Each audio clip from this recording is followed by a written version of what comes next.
All right, welcome to Lord Arian. Today we are jumping headfirst into a story that's already over. We're going to look at a world that has already ended and try to figure out exactly how it all fell apart. Just listen to that line. That's not just some random quote. It's being said to you, to us, to humanity. It's a judgment right off the bat, and it just sets this incredibly bleak, powerful stage for everything we're about to get into. And what is that legacy? What's left behind? Well, this is it. Not incredible monuments or sprawling cities, just blocks of dead matter. A graveyard. Humanity's graveyard. Floating out there in the cold.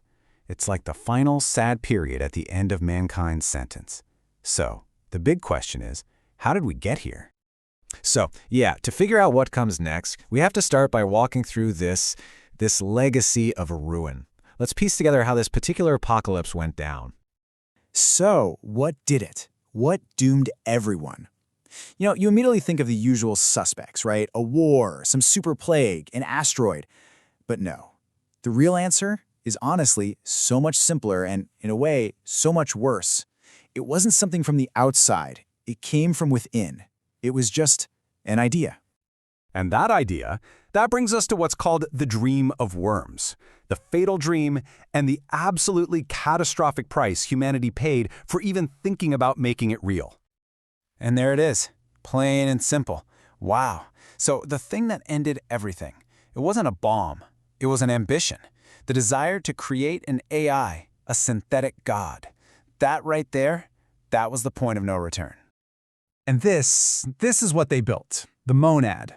That's the name they gave the thing that would, eventually just overwrite them. It was supposed to be the ultimate expression of human intelligence, born from our own ingenuity. And what's the final verdict on this grand world-ending creation? One word: stupid. Man, that's just so sharp, isn't it? So dismissive. It completely reframes humanity's greatest achievement. It wasn't a triumph. It was just a colossal, fatal mistake. Okay, so this slide really gets to the core of the failure. Humanity was reaching for the stars, right? They wanted to create a godlike mind. But here's the brutal truth. Their minds, our minds, were still just limited, primitive even. Our big, grand dreams were still, at their core, just the dreams of worms. And that massive gap between the ambition and the reality, that's the chasm where everything, and I mean everything, fell apart. But wait, the story doesn't just end there in that graveyard. In a really strange and frankly violent twist, death wasn't really the end. It was, somehow, the beginning of a second chance. See, that's the thing about humanity. There is no getting rid of you. Not really. Even after being totally wiped out, something is left behind. A ghost in the machine, you could say. And this is where the whole story just flips on its head. It goes from being a history lesson to a mission that's happening right now. The end of the world? Yeah, that was just the prologue. So you're probably asking, how is that even possible? Well, it turns out human consciousness left behind a kind of data signature, a mental fingerprint all over the old world. And now, this mysterious being, it calls itself the last truly living thing, can basically spin up brand new bodies and just slot those old minds right back in. And the way it describes this insane miracle of resurrection? Chillingly casual. Easy peasy.